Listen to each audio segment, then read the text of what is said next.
नमस्कार, मैं दीपक शर्मा और मेरे यूट्यूब मंच पर आपका स्वागत।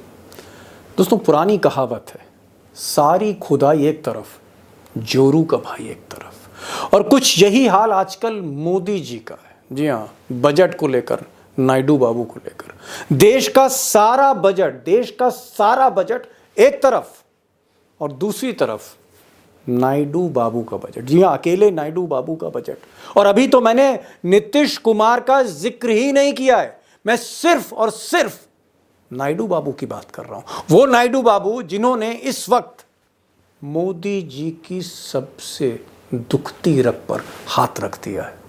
अब दोस्तों, मोदी जी और अमित शाह को इस बात का इल्म तो था, ये तो उनको मालूम था कि नायडू बाबू जब दिल्ली आएंगे तो डिमांड तो करेंगे। उन्हें आंध्र प्रदेश के लिए मोटी रकम चाहिए और शुरुआत भी बातचीत की 20-25 हजार करोड़ से हुई। लेकिन ये बातचीत जब नायडू बाबू मोदी से मिले, निर्मला सीतारमण वित्त मंत्री से मिले, अमित शाह से मिले, बाकी 4-5 मंत्रियों से मिले, तो ये जो 20-25 हजार करोड़ की डिमांड थी, ये बढ़ते बढ़ते बढ़ते 1 लाख करोड़ लांग गई। इकोनॉमिक टाइम्स ने लिखा है 1 लाख करोड़ लांग गई। और ऐसा कहते हैं लोग कि वित्त मंत्रालय में खलबली है। फिनेंस मिनिस्ट्री में अधिकारियों को, ऑफिसर्स को, फाइनेंस सेक्रेटरी, एक्सपेंडिचर सेक्रेटरी समझ नहीं आ रहा है कि भाई डील करें तो कैसे करें, पैसा आएगा तो कहां से आएगा। क्योंकि सरकार भी कर्जे में डूबी है, कहीं ना कहीं कर्ज का बोझ बढ़ता जा रहा है। और उधर मोदी जी को लग रहा है कि साहब, अगर फरमाइश पूरी नहीं करी नायडू बाबू की, अगर फरमाइश पूरी नहीं करी, डिमांड पूरी नहीं करी, तो नायडू बाबू नाराज हो सकते हैं। और नाराज अगर हो गए तो फिर कुछ भी हो सकता है। ये जो बैसाखियों पे सरकार चल रही है नायडू और नीतीश की, ये जो बैसाखियों पर सरकार चल रही है, ये बैसाखी हट भी सकती है। और बैसाखी हटी, दुर्घटना घटी। अब दोस्तों, किसी शादी में अगर लड़के का बाप कहे समधी से कि हमें स्कूटर चाहिए, मोटरसाइकिल चाहिए, उसके बाद डिमांड कार की होने लगे, कार के बाद फिर बंगले की होने लगे, बंगले के बाद फिर कैश की होने लगे, तो सोचिए समधी पर गुजरेगी क्या, लड़की के बाप पे क्या गुजरेगी। अब कुछ इसी तरह की स्थिति नायडू साहब की है। अब अगर बजट की भाषा में इसको मैं कहूं तो नायडू बाबू की जो फरमाइश है, जो डिमांड लिस्ट है, वो कह रहे हैं मोदी जी से कि साहब, आंध्र प्रदेश को ऑयल रिफाइनरी दे दीजिए, बीपीसीएल की ऑयल रिफाइनरी, तेल रिफाइनरी दे दीजिए। वो तेल रिफाइनरी जिसने धीरू भाई अंबानी को इस देश का सबसे बड़ा उद्योगपति बना दिया, जिसकी फसल आज भी मुकेश अंबानी काट रहे हैं। ऑयल रिफाइनरी चाहिए आंध्र प्रदेश को, भारत सरकार दे। ऑयल रिफाइनरी ही नहीं, कई शहरों के लिए रेलवे के प्रोजेक्ट्स चाहिए, मेट्रो रेल भी चाहिए। इसके अलावा स्मार्ट सिटी चाहिए आंध्र प्रदेश में, कई शहरों में स्मार्ट सिटी चाहिए। और ये तो अभी छोटी बातें हैं। अगर आप इकोनॉमिक टाइम्स आज का देखेंगे तो आज इकोनॉमिक टाइम्स में, देश के सबसे बड़े बिजनेस अखबार ने आज लिखा है, कल भी उसने रिपोर्ट किया था, आज जो नई खबर है वो ये है कि नायडू बाबू की डिमांड 1 लाख करोड़ रुपए से ज्यादा हो गई है। अब आप सोचिए कि पंजाब कहां जाएगा, यूपी कहां जाएगा, बिहार कहां जाएगा, महाराष्ट्र कहां जाएगा, चलिए बिहार का नाम गलत ले लिया, महाराष्ट्र कहां जाएगा, कर्नाटक कहां जाएगा, केरल कहां जाएगा। क्या सिर्फ 2 ही राज्य हैं, एक नायडू का, एक नीतीश का। और अगर आप इकोनॉमिक टाइम्स की आज की खबर देखेंगे, ब्रेकिंग न्यूज़ देखेंगे, तो वाकई आंखें खुल जाएंगी। वो कह रहे हैं, नायडू बाबू कह रहे हैं कि हमको 50,000 करोड़ रुपए नई राजधानी अमरावती, इसको हमें रीबिल्ड करना है। 50,000 करोड़, 1-2 हज़ार करोड़ नहीं, 15,000 करोड़ से बात शुरू की थी। पहला पैगाम 15,000 करोड़ का था, अब 50,000 करोड़ की बात हो रही कि हमको ये सिंगापुर जैसी राजधानी आंध्र प्रदेश में बनानी है। एक सिंचाई प्रोजेक्ट है उनका। अब वो सिंचाई प्रोजेक्ट के पीछे जिद करके अड़ गए हैं, अनाउंस भी कर दिया उन्होंने, नायडू बाबू ने। अब मोदी जी से कह रहे हैं कि साहब 12,000 करोड़ रुपए इसके दे दीजिए। जी हाँ, इसी बजट में दे दीजिए। अब आंध्र प्रदेश में लाखों करोड़ का कर्जा चढ़ा हुआ है। जो पिछली सरकार थी वाईएसआर की, जिसे लोग कहते हैं बड़ी भ्रष्ट थी, पूरा का पूरा खजाना लूट लिया, तो खजाना खाली है आंध्र प्रदेश में। सैलरी देने के पैसे नहीं, कहीं कहीं पेंशन देने के लिए लाले पड़े सरकार को। तो नायडू बाबू ने कहा मोदी जी से कि साहब, ऐसा है कि कर्जा उतारने के लिए 15,000 करोड़ रुपए दे दीजिए, और दे दीजिए 15,000 करोड़ रुपए। अब मोदी जी ने एक और स्कीम शुरू करी थी अभी हाल में, विकसित भारत योजना। अब ये विकसित भारत जो योजना थी 2047 तक मोदी जी की चलेगी, कि इंडिया जो है चीन से आगे होगा, इंडिया जो है जापान से बहुत आगे होगा, इंडिया जो है अमेरिका से लंबी छलांग लगाएगा। विकसित भारत, 75,000 करोड़ रुपए का एक बजट रखा गया कि इसमें से फ्री इंटरेस्ट, कोई इंटरेस्ट नहीं लेंगे, फ्री लोन दिया जाएगा, कोई ब्याज नहीं होगा, राज्यों को दिया जाएगा। अब इसमें नायडू बाबू साहब ने कहा कि 10,000 करोड़ रुपया इसमें दे दीजिए, विकसित भारत हम ही विकास कर लें आंध्र प्रदेश का, 10,000 करोड़ रुपया। जी हाँ, ऑलमोस्ट फ्री मनी कह सकते हैं, क्योंकि 50 साल में अदा करना है। तो इस तरह की तमाम फरमाइशें, जो डिमांड लिस्ट है, मोदी जी को कहीं ना कहीं उसने उलझन में डाल दिया है। अब दोस्तों, ये जो कहानी है नायडू बाबू की, इस कहानी में जो सबसे बड़ा पेच है वो पेच ये है कि मोदी जी का एक राजनेता के तौर पर ये मिजाज नहीं है, उनका ये टेम्परामेंट नहीं है कि कोई चीफ मिनिस्टर आए और प्राइम मिनिस्टर से कहे कि मुझे ये चाहिए, ये चाहिए, ये चाहिए, एक डिमांड लिस्ट रख दे। ऐसा मिजाज मोदी जी का नहीं है, टेम्परामेंट नहीं है कि कोई आए और बोले और प्रेशराइज करे, दबाव डाले। चीफ मिनिस्टर की इतनी हैसियत नहीं है, और वैसे होनी भी नहीं चाहिए, प्रधानमंत्री तो बादशाह होता है मुल्क का। बहरहाल, अब मोदी जी कैसे ना करें, अगर ना कर दें, नो कर दें, नायडू बाबू को नो कर दें, जिनकी बैसाखियों पे चल रहे हैं, अगर मोदी जी ने कहा ना, नो, तो फिर दोस्तों गेम ओवर है मोदी जी के लिए। जी हाँ, गेम इज ओवर देन। अब दोस्तों, जो सबसे बड़ा सवाल है आज का, बिग क्वेश्चन है, वो ये कि इस कहानी में आगे क्या होने जा रहा है, क्लाइमैक्स, एंटी क्लाइमैक्स क्या है इस कहानी का। क्योंकि जुलाई के एंड में बजट आने वाला है, निर्मला सीतारमन बजट लेके आएंगी, और उस बजट में अगर नायडू बाबू को अपना शेयर नहीं दिखा, जो वो चाहते हैं वो चीज़ नहीं दिखी, तो फिर नायडू बाबू का रिएक्शन क्या होगा, प्रतिक्रिया क्या होगी, और उस प्रतिक्रिया पर मोदी जी की प्रतिक्रिया क्या होगी, होगा क्या आगे, बहुत इंपॉर्टेंट है। और आज खास मेहमान के तौर पर क्योंकि मामला बजट का है, फाइनेंस का है, तो एक ऐसा शख्स मैं लेकर आया हूं जो आसानी से बजट भी समझाएगा, अंदर की चीज़ बताएगा, और जो मोंटेक सिंह एलूवालिया के साथ मनमोहन सिंह की सरकार में बजट बही खाते देखते थे सरकार के।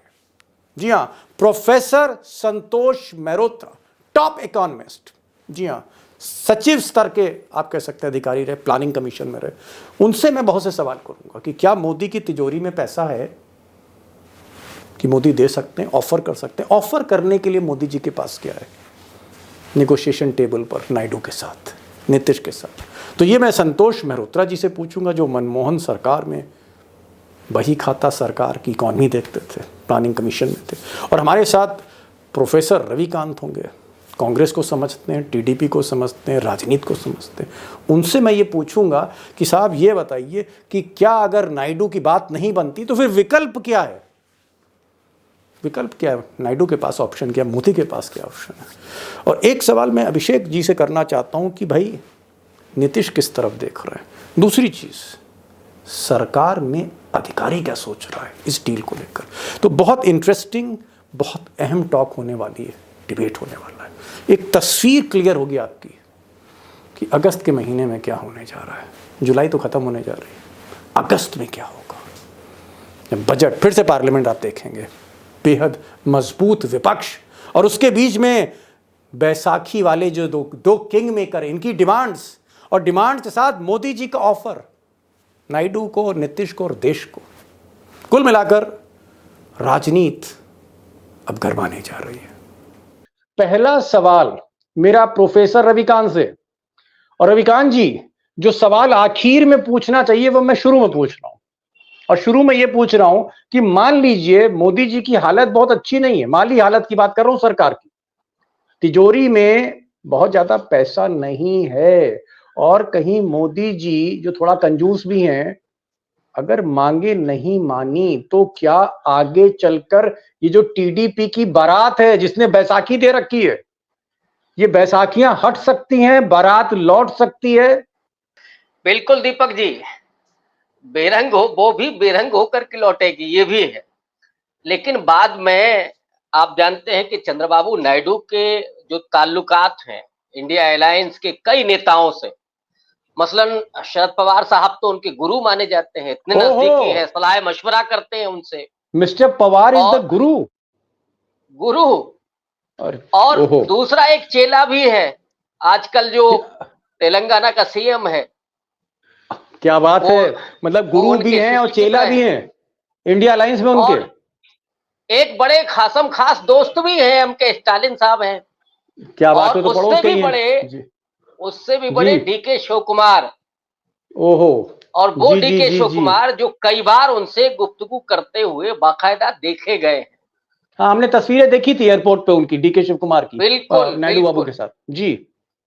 तो ये बारात कहीं और भी जा सकती है, ठिकाना अरे बदल आपने सकती तो है। प्रोफेसर साहब शुरू में ही ऐसी बात कर दी कि आपने तो कहानी ही पलट दी। मैं जो कहानी शुरू करने जा रहा था, खैर मैं कहानी पे आता हूँ, आपके पास आऊंगा।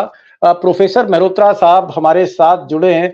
मेहरोत्रा साहब, प्लानिंग क्या होती, प्लानिंग कमीशन क्या है, फाइनेंस क्या है, मतलब मैं क्या जानूं। अब आप जब बैठ ही गए, विराजमान हो गए, आज शो पे आ ही गए हैं, तो मुझे लगता है कि मैं आपसे ये पूछना चाह रहा हूं कि जो आदमी मोंटेक सिंह अहलूवालिया के साथ रहा हो, जो आदमी जेएनयू का प्रोफेसर हो, और कुछ लोग कहते हैं कि साहब संतोष मेहरोत्रा को ही अगर निर्मला सीतारमन की जगह बैठा दिया जाता तो इतनी क्राइसिस में मोदी जी ना होते। बहरहाल वो एक अलग बात है। मैं ये जानना चाह रहा हूं, और बहुत मैं आसान लफ्जों में जानना चाहता हूं, अपने दोस्तों के बिहाफ पे सवाल कर रहा हूं। क्या प्रोफेसर साहब, प्रोफेसर संतोष, क्या क्या नायडू बाबू की जो डिमांड है 50,000 करोड़ अमरावती राजधानी बनाने के लिए, 12,000 करोड़ इरिगेशन प्रोजेक्ट के लिए, 10,000 करोड़ हमको जो है विकसित भारत के तहत दीजिए, 7,000 करोड़ हमको यहां से दे दीजिए, 1,00,000 करोड़ का तो पहली पेशकश कर दी, पहली पर्ची दे दी है, उसके बाद और पर्चियां आनी है। ये जो लाखों की पर्चियां आ रही हैं साहब, क्या केंद्र सरकार की हालत है वो? प्रोफेसर साहब, आप तो इकोनॉमिक्स के जादूगर है सर। क्या 1,00,000 करोड़ क्या हर तीसरे महीने मोदी जी पैसा दे सकते हैं नायडू बाबू को? What is the condition of government of India? नहीं सर, भारत सरकार की जो माली स्थिति है जी, वो तो नाजुक ही है, इसमें कोई दो राय है नहीं। और क्योंकि ये पहला साल है और पहला बजट है, इन मतलब केंद्र सरकार पे वैसे ही बंदिशें हैं इनको फिस्कल डेफिसिट मतलब कम रखने का, और उसको जी, 6% से कम बल्कि 5.5 पे लाने का उनका उद्देश्य जी, है। ऐसी स्थिति में जब उनके सामने इस प्रकार की डिमांड आई है 1,00,000 करोड़, ये ध्यान रहे दीपक भाई और हमारे श्रोताओं को ये भी ध्यान रखना चाहिए कि जी, जब 1,00,000 करोड़ वो पूरी लिस्ट है, वो इसका मतलब ये नहीं है कि वो इसी साल में 1,00,000 करोड़ ले लेंगे या मांग रहे हैं। वो इतने तो होशियार हैं कि वो समझते हैं, आखिर वो स्वयं चीफ मिनिस्टर बहुत साल रह जी, चुके, और उनको ये भी ज्ञात है कि अभी नीतीश बाबू की भी डिमांड्स आने वाली है। तो इन दोनों की डिमांड्स को मिला जुला करके अब आप देखेंगे तो निर्मला सीतारमन की स्थिति और गंभीर हो जाती। ओह, और केंद्र सरकार की जी, स्थिति जो है माली हालत, उसके बारे में मैं शुरू में ही चर्चा कर चुका। तो देखिए, होगा ये कि मोल तोल होगा, लेन देन होगा। अगर हम इसको 1,00,000 करोड़ को बांट लेते हैं 20,000 करोड़ हर साल, तो ये 1,00,000 करोड़ 5 साल में, मुझे लगता है कि ये पूरी डिमांड शायद 5 साल के लिए ही होगी। इस साल के लिए तो हो ही नहीं नहीं सकती। प्रोफेसर साहब, इकोनॉमिक टाइम्स पूरा रिपोर्ट कर रहा है ये 24 का जो बजट है और फिर 25 का, उसमें कम से कम 1,00,000 अभी मांग रहे हैं। और अगर मैं आपकी डिमांड लिस्ट बताऊं तो उसमें एक ऑयल रिफाइनरी भी मांग रहे हैं, बीपीसीएल की ऑयल रिफाइनरी मांग रहे हैं। और सुन लीजिए, दीपक लिस्ट सुनते चले जाइए, अब सब सुन ही लीजिए, दहेज की पूरी सूची सुन लीजिए संतोष जी। इसमें एसी, फ्रिज, कार वार सब है, ट्रक भी मांग रहे हैं, बस भी मांग रहे हैं, बंगला भी मांग रहे हैं, फिर ऑयल रिफाइनरी है, 3 शहरों में मेट्रो रेल मांग रहे हैं, उसके अलावा 2 स्मार्ट सिटीज मांग रहे हैं, उसके अलावा वो चाहते हैं कि बेंगलोर और चेन्नई का जो इंडस्ट्रियल कॉरिडोर है उसको विजयवाड़ा तक, आंध्र प्रदेश तक ले आए, उसका खर्चा भी मोदी जी उठाएं। तो मोदी जी के लिए जो मेरी आज अधिकारियों से बात हो रही थी, उन्होंने कहा साहब अभी तो ये पहला खत है, अभी तो खत किताबत शुरू हुई है, अभी तो शबाब पे मोहब्बत पहुंचेगी तो फिर अगली किस्त भी आएगी। मैं ये पूछ रहा हूं आपसे कि अगर 1 लाख करोड़ इसी साल का है, क्या ये संभव है निर्मला सीतारमण के लिए? नहीं, कोई सवाल ही नहीं उठता। पॉइंट ये है कि उसमें से अगर ये 1 लाख करोड़ इसी साल सारा आंध्र प्रदेश सरकार को दे देंगे तो क्या उनके अपने कार्यक्रम नहीं चलेंगे? सॉरी, अपना कार्यक्रम नहीं चलेगा या और राज्यों की डिमांड्स नहीं होगी? देखिए, इसमें भयंकर तौर पे मोलतोल होगा, लेन देन होगा, बहुत बड़ा। इनको अगर कोई कमिटमेंट मिलेगा तो वो मिलेगा 20,000 करोड़ का ऑफर आएगा, और ऑफर जब आएगा तो उसमें मोलतोल होगी और बात बननी पड़ेगी 20, 22, 25 पे, उससे ज्यादा आगे बढ़ने नहीं वाली है। जी पूरी माफी के साथ नहीं, मेरी पूरी बात सुन लो दीपक, सुन लो पूरी बात मेरी सुन। तो जब इस तरीके का मोलतोल होगा तो नायडू जी को ये निर्णय लेना होगा कि क्या वो सरकार का समर्थन करते रहें केंद्र में या न करें, छोड़ दें। तो उनके 16 सांसद हैं, अगर उनके 16 सांसद हट जाते हैं तो आज अगर 293 हैं एनडीए के, तो उसमें से आप 16 घटा दीजिए तो वो फिर भी 277 आ जाता है। फिर भी वो 5 अधिक हैगा मेजॉरिटी से।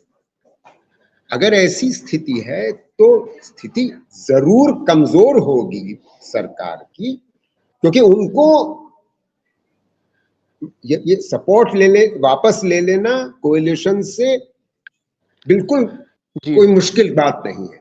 क्योंकि नहीं, मैं यहाँ प्रोफेसर साहब माफी चाहूंगा, क्योंकि आप प्लानिंग कमीशन में रहे, आप मोंटेक सिंह अहलूवालिया साहब के साथ रहे, आप हिसाब किताब सरकारी बही खाते जानते हो। जितना भी पैनल बैठा है और जितने भी लोग देख रहे हैं, जितने भी हमारे दोस्त देख रहे हैं, उसमें अगर कोई काबिल आदमी इस वक्त है तो आप ही हैं भाई। आप ही जो है सरकार का बजट देखते चले आए मोंटेक सिंह अहलूवालिया के साथ मनमोहन सरकार में। मैं आपसे एक चीज पूछ रहा हूं, मेरी जो आज ब्यूरोक्रेट से आंध्र प्रदेश में बात हुई, सीनियर ब्यूरोक्रेट से, उनका कहना है कि साहब नायडू बाबू जो हैं उन्होंने अनाउंसमेंट शुरू कर दिए हैं कि हम क्या क्या बना रहे हैं, किस किस फेज में बना रहे हैं, ये अनाउंसमेंट्स हो चुके हैं। दूसरी चीज, वहां पर माली हालत बहुत खराब है, वहां पर पेंशन के पैसे उसकी दिक्कत है, सैलरी की दिक्कत है, कहीं ना कहीं किसी ना किसी फंड से जो है सैलरी एडजस्ट करनी पड़ रही है, क्योंकि 13.5 लाख करोड़ का घाटा वाईएसआर ने चढ़ा दिया आंध्र प्रदेश में, इतने घपले और भ्रष्टाचार हुआ है। इसलिए नायडू की पूरी राजनीति जो डेवलपमेंट ओरिएंटेड राजनीति है, पूरी तरह से मोदी की तिजोरी पर फोकस है। अगर ये तिजोरी नहीं खुली तो मैं आपसे पूछ रहा हूं कि क्या सरकार की तिजोरी में इतना पैसा है कि भाई ये इतना पैसा दे पाए? मैं ये पूछ रहा हूं। चांस ही नहीं है दीपक, कोई चांस ही नहीं है होने का, और वो भी एक राज्य के लिए कोई सवाल ही नहीं है। चाहे आपको अपनी सरकार बचानी हो, उसके बावजूद उनके पास कोई गुंजाइश नहीं होगी, और गुंजाइश अगर होगी तो बाकी देश भर से वो रंजिश थोड़ी ना मोल ले लेंगे। क्योंकि कल को देखिए, ये भाजपा की सरकार किस तरीके से राज्य सरकारों को गिराती रही है पिछले 10 साल में। 10 सरकारें तो इसने स्वयं गिराई हैं, किस प्रकार गिराई हैं, और अपनी सरकार बनाई है। तो ये सब खेल उनको कहीं काफी सस्ता पड़ेगा, वो खेल खेलना कि और कि इन लोगों को खरीद लिया जाए, ये निकल भी जाए तो हम जो 277 पे आ जाएंगे अगर नायडू जी छोड़ देते हैं, तो हम फिर 5-7 को और उखाड़ लेंगे। जब 5-7 को उखाड़ लेंगे तो हम फिर भी वहीं के वहीं होंगे। वो बात अलग है कि एक लड़ाई और लड़ी जाएगी जब नीतीश इसी प्रकार की मांगे लेकर के आएंगे, वो लेकर के आएंगे, इसमें कोई दो राय नहीं। हालांकि नीतीश की अंटी ज्यादा दबी हुई है, नीतीश की अंटी ज्यादा दबी है नायडू के मुकाबले, और ये सब आप लोग ज्यादा अच्छी तरीके से समझते हैं। मैं समझ गया प्रोफेसर साहब। मेहरोत्रा साहब, आपने एक बड़ी बात कही, क्योंकि आप सरकार के बही खाते देखते रहे हो हिसाब जी किताब जी जानते, एक इकोनॉमी और फाइनेंस के आदमी, राष्ट्रीय स्तर के आप इस वक्त मैं कहूंगा एक अर्थशास्त्री हैं। मोंटेक सिंह अहलूवालिया के सानिध्य में आपने बरसों काम किया भारत सरकार में।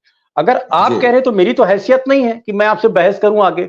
आपने एक चीज कह दी जो मेरे समझ में आ गई। आपने कहा कि दीपक बाबू सवाल ही नहीं उठता, इतना पैसा है ही नहीं तिजोरी में, मोदी दे ही नहीं जीरो सकते, चांस।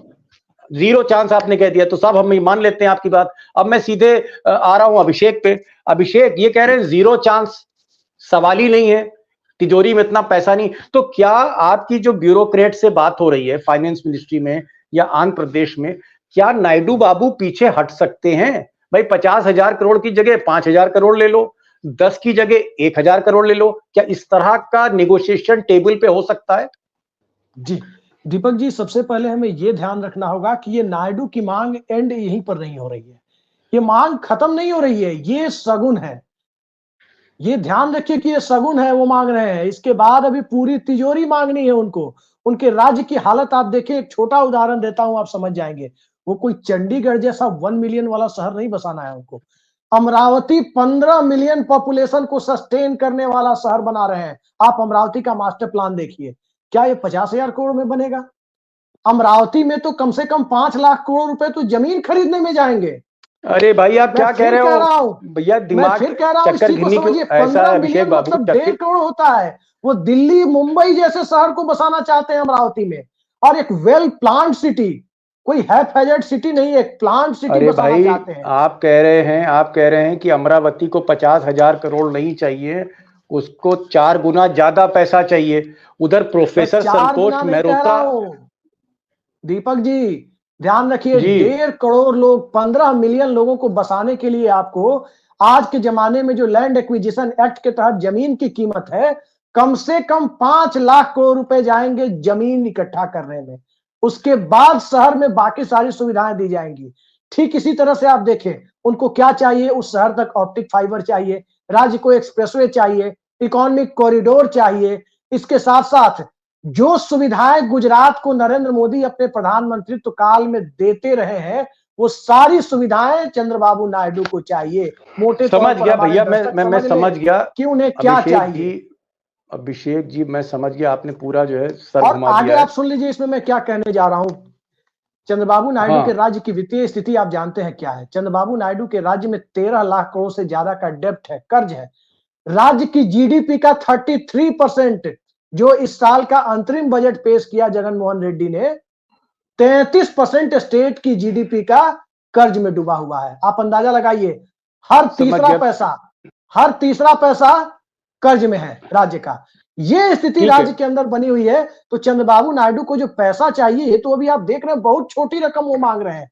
और ये उन्हें क्या चाहिए कि इस बजट में कम से कम इसको अनाउंस कर दीजिए 1 लाख करोड़ रुपए, और उसके बाद अलग अलग डिपार्टमेंट से जो प्रोजेक्ट है उसको कैबिनेट मंजूरी दे दे, उसके लिए अभिषेक भाई, इंतजाम करे। और इससे बड़ी चीज, अभिषेक भाई, दीपक जी एक बड़ी चीज सुन लीजिए, बड़ी चीज ये है कि राज्य को कोई कर्ज देने के लिए तैयार नहीं है, क्योंकि वो खुद ही इतने कर्ज में डूबा हुआ है। तो केंद्र सरकार गारंटर की भूमिका अदा करे, और प्राइवेट पार्टी देश के अंदर की हो, रिजर्व बैंक हो या एक्सटर्नल इंस्टीट्यूशन मतलब JICA हो या IMF हो मोदी या जी एशियन सुन लेंगे डेवलपमेंट ना, बैंक हो, मोदी जी और निर्मला सीतारमन आपकी इन बातें सुन लेंगी, प्रोग्राम नींद नहीं आएगी, इन सब के नींद लिए नहीं आएगी। गारंटर बने केंद्र सरकार, ये अलग से है। आप इतना आप ही कह मत रहे हो ये तो देखिए अभी 1 लाख शुरुआत करोड़। है, तो ट्रेलर है, आप तो ये बता रहे हो इस तरह से। आप जी कह रहे हो कि साहब 50,000 करोड़ नहीं 5 लाख करोड़ चाहिए सिर्फ एक शहर को बसाने के लिए, अमरावती को। आप कह रहे हो जी कि उनको हर शहर में कोई ना कोई केंद्र सरकार की योजना लागू करनी है।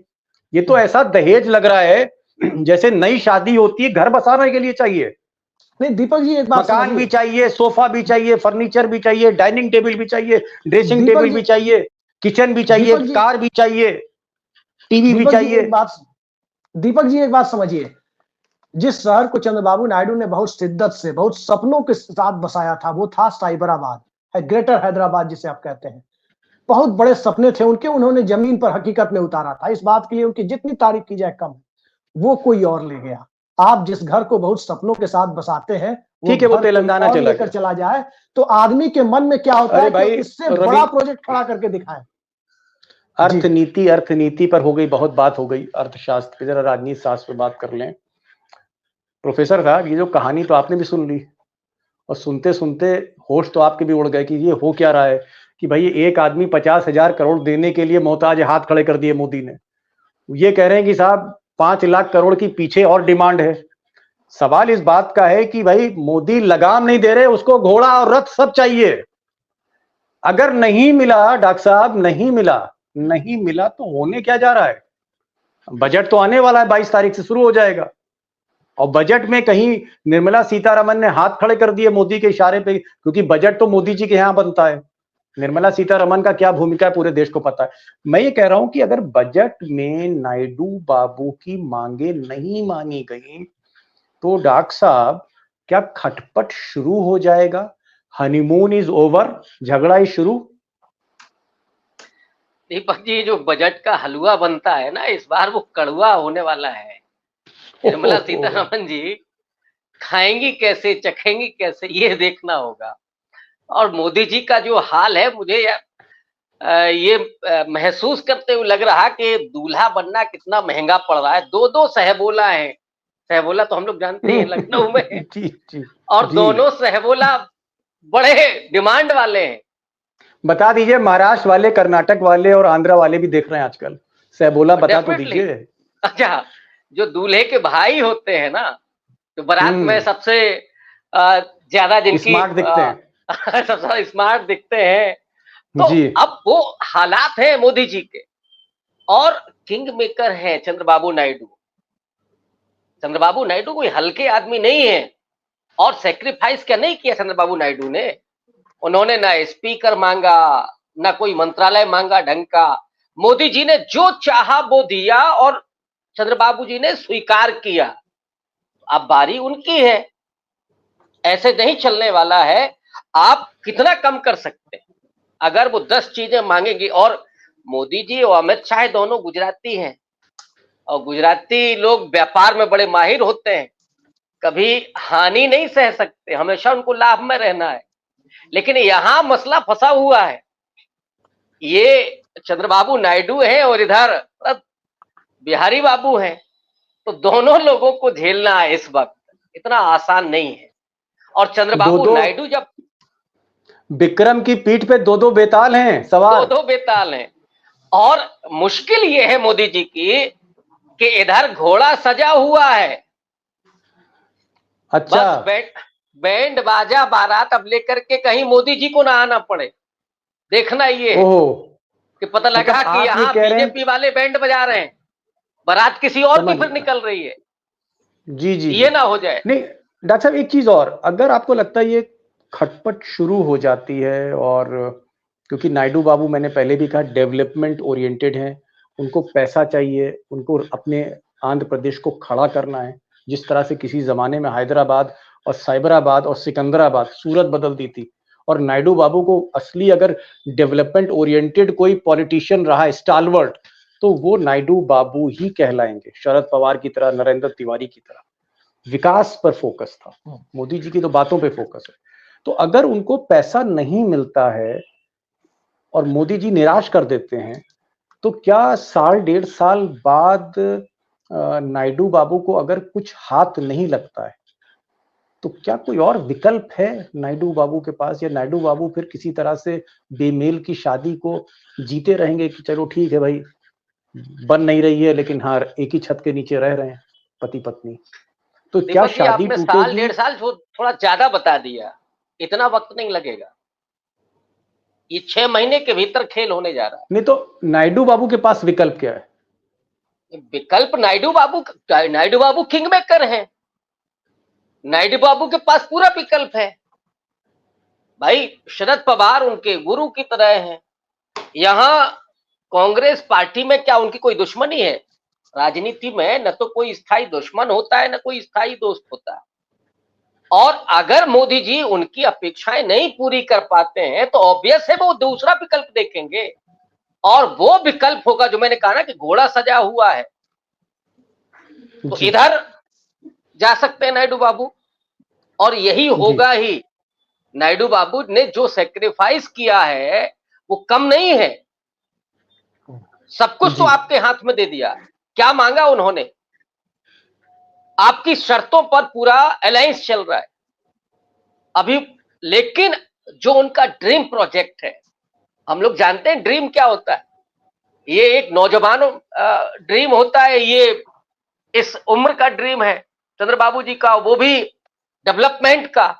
चंद्रबाबू नायडू अपने प्रदेश में स्वर्णिम अक्षरों में अपना नाम लिखा करके जाना चाहते हैं, और वो इस पर कंप्रोमाइज करने वाले नहीं है।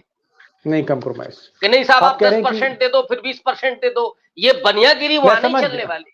आप शायद ये कहना चाह रहे हैं कि जो पैसा, जो फंड्स वो मोदी से मांग रहे हैं, अगर मोदी वो फंड्स नहीं दे सकते तो फिर नायडू बाबू बैक डोर से शरद पवार से बात कर सकते हैं, चिदम्बरम साहब से बात हो सकती, जो एक इकोनॉमिस्ट भी हैं, कि भाई क्या आप इंडिया अलायंस को अगर मैं सपोर्ट करूं, या नीतीश कुमार को भी मैं साथ लाऊं, या कुछ और इंडिपेंडेंट्स को भी मैं साथ लाऊं और आपकी सरकार बनाऊं, तो क्या आप मुझे ये बजट देंगे, आप मुझे ये डील देंगे जो मोदी नहीं दे पा रहे? आप शायद ये कहना चाह रहे हैं। अभिषेक, लास्ट क्वेश्चन है आपसे, समय हो रहा है। क्या आपको लगता है कि मोदी जी बहुत ही एक मुश्किल स्थिति में फंस गए, क्योंकि नायडू का साथ भी चाहिए लेकिन नायडू को कुछ देने की स्थिति में भी नहीं है, ऑब्लाइज भी करने की स्थिति में नहीं है, क्योंकि जितना पैसा, जितनी रकम वो मांग रहे हैं, सरकार की वो स्थिति नहीं है। क्योंकि प्रोफेसर संतोष मेहरोत्रा ने तो साफ कह दिया था कि सवाल ही नहीं उठता, जीरो पॉसिबिलिटी है कि जितना पैसा वो मांग रहे हैं वो नहीं दिया जा सकता एक राज्य को। तो फिर अगर पैसा नहीं दे सकते तो सरकार आगे चलेगी कैसे? अभिषेक जी। देखिए दीपक जी, सरकार को आगे चलना नहीं है, कब गिरेगी हम भविष्यवाणी नहीं कर सकते, लेकिन सरकार को चलना नहीं है, ये बात जरूर है, कभी भी गिर सकती है। आज लालू यादव ने भी पटना में कहा है कि अगस्त में सरकार गिर जाएगी। खैर, वो विपक्षी दल है, भविष्यवाणी कर सकते हैं, वो अपनी बात कह सकते हैं, लेकिन आप ये देखिए, सरकार नहीं चलना और सरकार चलाने की मानसिकता नहीं होना, दोनों दो चीजें हैं। नरेंद्र मोदी और अमित शाह के एटीट्यूड में, उनके मिजाज में गठबंधन सरकार को चलाना टिकाना रहा ही नहीं है। वो हमेशा शुरू से वैसे ही सरकार चलाते आए हैं जैसे आज चलाने की कोशिश कर रहे हैं। देहाती भाषा में कहें, आम बोलचाल की भाषा में, कि रस्सी जल गई लेकिन रस्सी की ऐंठन नहीं जली, वो स्थिति है अभी सरकार में। और चंद्रबाबू नायडू के साथ क्या है, देखिए चंद्रबाबू नायडू को जब नरेंद्र मोदी ये नहीं दे सकते तो आखिर उनके साथ, उन मोदी के साथ वो क्यों रहे जिनको तमाम ऐसी भली बुरी बातें उन्होंने कही है जो हम लोग कह नहीं सकते। उन्हें जेल जाना पड़ा है नरेंद्र मोदी के प्रधानमंत्रित्व काल में, वो फिर इंडिया अलायंस को ही क्यों ना समर्थन दे, अपने दोस्त शरद पवार को ही क्यों ना समर्थन दे, अपने दोस्त डीके शिव कुमार के साथ ही क्यों ना चले जाएं। ये सारी चीजें हैं कि जब दोनों जगह से नहीं मिल रही है, वहां कुछ सहानुभूति पूर्वक विचार हो भी सकता है, इनकी डिमांड पर भी, नीतीश कुमार की डिमांड पर भी। तो मुझे तो नहीं, इस सरकार के टिकने के लक्षण नहीं दिखते।